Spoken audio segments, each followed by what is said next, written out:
ಇನ್ನೇನು 2 ದಿನದಲ್ಲಿ ಮುಂಗಾರು ರಾಜ್ಯವನ್ನು ಪ್ರವೇಶ ಮಾಡಲಿದೆ. ಈಗಾಗಲೇ ಕೇರಳ ರಾಜ್ಯಕ್ಕೆ ಮುಂಗಾರು ಪ್ರವೇಶ ಆಗಿದೆ. ಆದರೆ ರಾಜ್ಯದಾದ್ಯಂತ ಈಗ ಹವಾಮಾನ ವೈಪರೀತ್ಯದಿಂದಾಗಿ ಕೆಲವೊಂದು ಪ್ರದೇಶಗಳಲ್ಲಿ ಧಾರಾಕಾರವಾಗಿ ಮಳೆ ಆಗ್ತಿರುವಂಥದ್ದು. ನಾವೀಗ ಇರುವಂಥದ್ದು ಒಂದು ಮಲ್ಪೆಯ ಪ್ರಮುಖ ಪ್ರವಾಸಿಗರ ಹಾಟ್ ಫೇವರೇಟ್ ಆಗಿರುವಂಥ ಸೀ ವಾಕ್ ಬಳಿ ಇರುವಂಥದ್ದು. ಇಲ್ಲಿ ನಾವು ಚಿತ್ರಣವನ್ನು ಗಮನಿಸ್ಬೋದು. ರಕ್ಕಸ ಗಾತ್ರದ ಅಲೆಗಳು ಬಂದು ಈಗ ದಡಕ್ಕೆ ಅಪ್ಪಳಿಸ್ತಿರುವಂಥದ್ದು.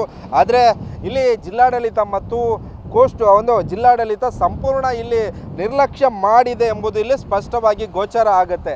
ನಾವು ಚಿತ್ರಣವನ್ನು ಗಮನಿಸ್ಬೋದು. ರಕ್ಕಸ ಗಾತ್ರದ ಅಲೆಗಳು ಬಂದು ಇಲ್ಲಿ ಒಂದು ದಡಕ್ಕೆ ಬಂದು ಅಪ್ಪಳಿಸ್ತಿರುವಂಥದ್ದು. ಬೃಹತ್ ಗಾತ್ರದ ಅಲೆಗಳು ಬಂದು ಈಗ ದಡಕ್ಕೆ ಅಪ್ಪಳಿಸ್ತಿದೆ. ಸಮುದ್ರ ಪ್ರಕ್ಷುಬ್ಧ ಆಗಿರುವಂಥದ್ದು. ಮೀನುಗಾರರು ಸಮುದ್ರಕ್ಕೆ ಇಳಿತಿಲ್ಲ.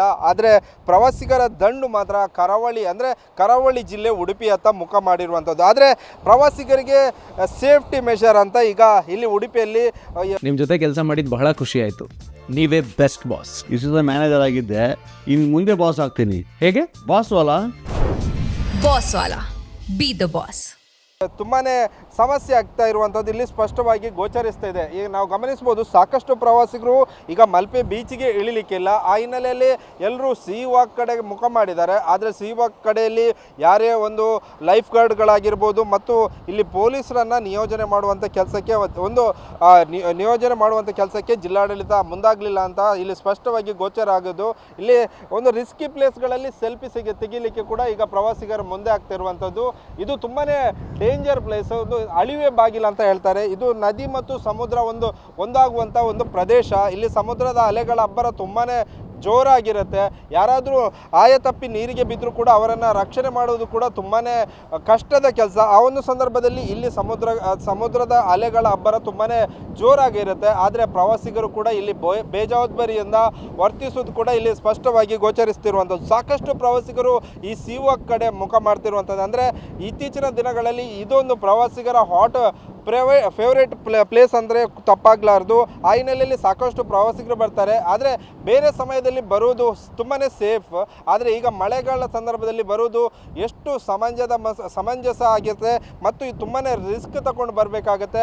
ಆ ಒಂದು ಸಂದರ್ಭದಲ್ಲಿ ಕೆಲವರಿಗೆ ಇಲ್ಲಿಯ ನೀರಿನ ಬಗ್ಗೆ ಅರಿವಿರುವುದಿಲ್ಲ. ಆ ಒಂದು ಸಂದರ್ಭದಲ್ಲಿ ನೀರಿಗೆ ಏನಾದರೂ ಬಿದ್ದರೆ ದೊಡ್ಡ ಅನಾಹುತ ಆಗುವ ಸಾಧ್ಯತೆ ಕೂಡ ಇರುವಂಥದ್ದು.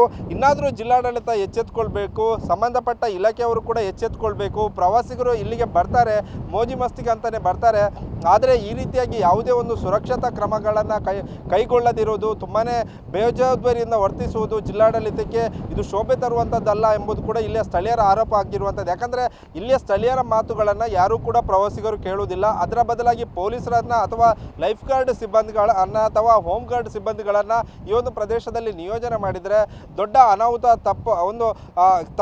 ತಪ್ಪುವ ಸಾಧ್ಯತೆ ಕೂಡ ಇರುವಂಥದ್ದು. ಆ ನಿಟ್ಟಿನಲ್ಲಿ ಕೆಲವರು ತುಂಬಾ ರಿಸ್ಕಿ ಪ್ಲೇಸ್ಗೆ ಬಂದು ಎಲ್ಲ ಒಂದು ಫೋಟೋವನ್ನು ತೆಗಿಲಿಕ್ಕೆ ಹೋಗ್ತಾರೆ. ಅಂದರೆ ಇಲ್ಲಿ ಕಲ್ಲುಗಳನ್ನು ಒಂದು ತಾತ್ಕಾಲಿಕವಾಗಿ ಹಾಕಿರುವಂಥದ್ದು. ಯಾವುದೇ ಸಂದರ್ಭದಲ್ಲಿ ಒಂದು ಗಾಳಿ ಮಳೆ ಬಂತ ಅಂತ ಹೇಳಿದರೆ ಒಂದು ಜಾರಿ ನೀರಿಗೆ ಬೀಳುವಂಥ ಸಾಧ್ಯತೆಗಳು ಹೆಚ್ಚಾಗಿರುತ್ತೆ. ಆ ಒಂದು ಸಂದರ್ಭದಲ್ಲಿ ದೊಡ್ಡ ಅನಾಹುತ ಆಗುವ ಸಾಧ್ಯತೆ ಕೂಡ ಇರುವಂಥದ್ದು ನಾವು ಗಮನಿಸ್ಬೋದು. ಇದು ಅಳಿವೆ ಬಾಗಿಲು, ಅಂದರೆ ನದಿ ಮತ್ತು ಸಮುದ್ರ ಒಂದಾಗುವಂಥ ಪ್ರದೇಶ. ಅಲೆಗಳ ಅಬ್ಬರ ತುಂಬಾ ಜೋರಾಗಿರುತ್ತೆ ಮತ್ತು ಇಲ್ಲಿ ಹೂಳು ತುಂಬಿಕೊಂಡಿರುತ್ತೆ ಮತ್ತು ತುಂಬಾ ವೇವ್ಸ್, ಅದರಲ್ಲೂ ಪ್ರಮುಖವಾಗಿ ಹವಾಮಾನ ವೈಪರೀತ್ಯದಿಂದಾಗಿ ವೇವ್ಸ್ಗಳು ಕೂಡ ತುಂಬಾ ಜೋರಾಗಿರುತ್ತೆ. ಆ ನಿಟ್ಟಿನಲ್ಲಿ ಪ್ರವಾಸಿಗರು ಈ ಕಡೆ ಬರುವಾಗಲೂ ಕೂಡ ತುಂಬಾ ಗಮನ ಹರಿಸಬೇಕು. ಜಿಲ್ಲಾಡಳಿತ ಕೂಡ ಪ್ರವಾಸಿಗರ ಮೇಲೆ ನಿಗಾ ಇಡಬೇಕು. ಯಾಕಂದರೆ ಏನಾದರೂ ಅನಾಹುತ ಆದರೆ ಜಿಲ್ಲಾಡಳಿತವೇ ನೇರ ಹೊಣೆಯಾಗುತ್ತೆ. ಯಾಕಂದರೆ ಒಂದು ಕಡೆಯಲ್ಲಿ ಪ್ರವಾಸಿಗರನ್ನು ಕೆಲವೊಂದು ಪ್ರದೇಶಕ್ಕೆ ನಿರ್ಬಂಧವನ್ನು ಹೇರಲಾಗಿದೆ. ಆದರೆ ನಿರ್ಬಂಧವನ್ನು ಹೇರಲಾಗಿದ್ದರೂ ಕೂಡ ಅಲ್ಲಿ ಒಂದು ಸಿಬ್ಬಂದಿಗಳನ್ನು ನಿಯೋಜನೆ ಮಾಡಬೇಕಾಗಿರೋದು ಕೂಡ ಜಿಲ್ಲಾಡಳಿತದ ಒಂದು ಪ್ರಮುಖ ಕೆಲಸ. ಆ ನಿಟ್ಟಿನಲ್ಲಿ ಇನ್ನಾದರೂ ಎಚ್ಚೆತ್ತುಕೊಂಡು ಕೆಲವೊಂದು ಪ್ರವಾಸಿಗರ ಹಾಟ್ ಫೇವರೇಟ್ ಆಗಿರುವಂಥ ಪ್ರದೇಶಗಳಲ್ಲಿ ಸಿಬ್ಬಂದಿಗಳನ್ನು ನಿಯೋಜನೆ ಮಾಡಬೇಕಾದಂಥ ಅನಿವಾರ್ಯತೆ ಕೂಡ ಇರುವಂಥದ್ದು. ಕ್ಯಾಮರಾಮ್ಯಾನ್ ರಾಮ್ ಜೊತೆ ಪ್ರಜ್ವಲ್ ಅಮೀನ್, TV9 ಉಡುಪಿ.